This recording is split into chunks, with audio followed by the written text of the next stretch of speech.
ঘৰিয়ালৰ চকুপানী টুকি যদি আপুনি বা লৈ ভাবিছে যে আনি কাইলৈ পৰহিলে বানপানী শেষ হৈ যোৱাৰ পিছত মিয়া দিম, সেইটোত কিন্তু নহ'ব বাবা, আজমল বাবা। ঘৰিয়ালৰ চকু পানী টুকি বা লৈ কাইলৈ পৰহিলে বানপানী শেষ হোৱাৰ পিছত যদি অসমলৈ মিয়া আনে তেনেহ'লে নহ'ব বাবা।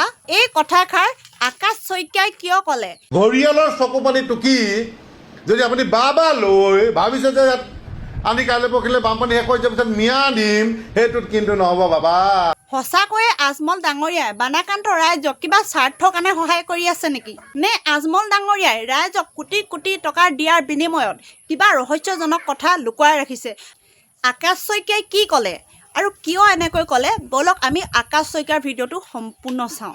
ঘৰিয়ালৰ চকুপানী টুকি যদি আপুনি বা লৈ ভাবিছে যে আনি কাইলৈ পৰহিলে বানপানী শেষ হৈ যোৱাৰ পিছত মিয়া দিম, সেইটোত কিন্তু নহ'ব বাবা, আজমল বাবা, আজমল ডাঙৰীয়া, সেইটো কিন্তু আমি হ'বলৈ নিদিম। সেইটো কিন্তু আমাৰ প্ৰয়োজন হ'লে মৰি যাম, প্ৰয়োজন হ'লে মৰি যাম, কিন্তু কেতিয়াও মিয়ালেণ্ড উজনি অসমক হ'বলৈ দিয়া নহ'ব। উজনি অসম নালাগে, গোটেই অসমতে হ'বলৈ দিয়া নহ'ব। বানপানী শেষেই যাওক, মুখ্যমন্ত্ৰীকো আমি আপুনি আজি এই সময়ত ক'ব নালাগে যদি আমি কৈছোঁ, বানপানী পৰিস্থিতি শেষ হ'ব। ইয়াৰ পিছত কিন্তু অবৈধ মিয়া বাংলাদেশে আপুনি যেনেকৈ অসমৰ পৰা এটা এটাকৈ বাছি উলিয়াই খেদিম বুলি কৈছে, কিন্তু খেদিব লাগিব, চিধা কথা। গতিকে আজমল ডাঙৰীয়াক এটাই অনুৰোধ জনাইছোঁ, যদি সঁচা অৰ্থত অন্তৰ আত্মাই আপুনি আমাৰ উজনি অসমৰ কাৰণে বা যোৰহাট, শিৱসাগৰ, চৰাইদেউৰ কাৰণে যদি কিবা ভাবিছে, 20 লাখ টিং পাত দিম বুলি ভাবিছে দিয়ক, বহুত দুখৰ সময়। 20 লাখ বাঁহ দিম বুলি ভাবিছে ঘৰৰ কাৰণে দিয়ক, 5 লাখ মেখেলা চাদৰ দিম বুলি ভাবিছে দিয়ক, কিন্তু 20 লাখ টিংপাতৰ ঘোষণা কৰি যদি কাইলৈ গম পোৱা যে 50,000 পিছে টিংপাত দি গ'ল, ভিডিঅ' ফটো ল'লে, বা ল'লে, দিয়া হৈ গ'ল, সেইটো কিন্তু মানি লোৱা নহ'ব। 20 লাখ পিছ আপুনি বাঁহ দিম বুলি কৈছে, বাঁহ আহিলে বোলে 50,000, বোলে ভিডিঅ' ফটো একদম আজমল ডাঙৰীয়া ল'লে, গুচি গ'ল, বা ল'লে, তাতে সেই কয়, তেতিয়া কিন্তু আমি মানি নল'ম। 5 লাখ চাদৰ মেখেলা মহিলাসকলৰ কাৰণে দিম বুলি কৈছে, কিন্তু 5 লাখ গণি দিব লাগিব, কিন্তু 50,000 আনি দি গ'ল, ভিডিঅ' ফটো ল'লে, তাত কিন্তু মানি লোৱা নহ'ব। চিধা কথা দেই, এইবিলাকতকৈ এই সময়ত, এই জটিল সময়ত, এই দুখৰ ক্ষণত কিন্তু আপুনি যদি কিবা তেনেকুৱা লেতেৰা ৰাজনীতিৰ কথা ভাবিছে, দূৰত থাকক। সঁচা অন্তত যদি সঁচাকৈ যদি আপুনি আমাক ভাল পাইছে বা আপুনি দুখ পাইছে, যদি সঁচাকৈ ঘৰিয়ালৰ চকুপানী টোকা নাই, তেতিয়াহ'লে আপুনি দিয়ক, আমি তাত আপোনালোকক সহযোগ কৰিম, কিন্তু বাছি ছিষ্টেম নহ'ব, বাছি এইবিলাক ছিষ্টেম নহ'ব। গতিকে আপোনাক চিধা কথা, স্পষ্ট কথা আজি আমি সংবাদ মাধ্যমৰ যোগেদি আপোনাক জনাই দিছোঁ।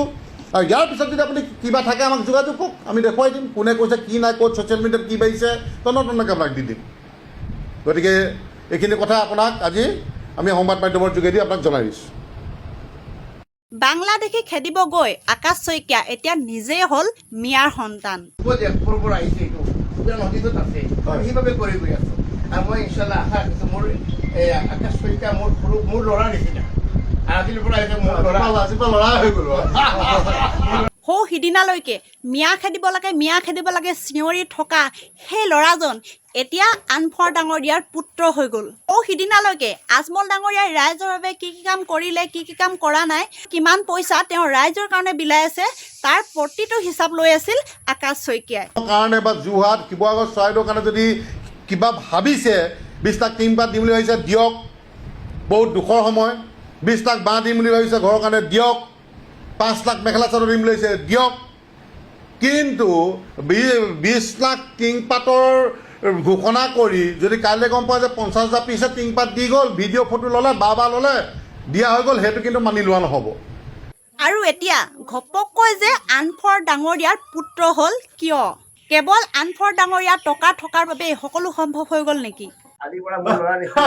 সঁচাকৈ ভাল লাগিছে, মানে এজন ইমান ডাঙৰ অন্তৰৰ মানুহ বুলি ভবা নাছিলো, কিন্তু আজি আহি মোকো নিজৰ ল'ৰা তুলিল বুলি ভাবি ল'ৰা হিচাপে আজি কৈছে। গতিকে এইটো এটা সঁচাকৈ ভাল লাগিছে। ये सब क्या देखना पड़ रहा है? अच्छा है मैं अंधा हूँ।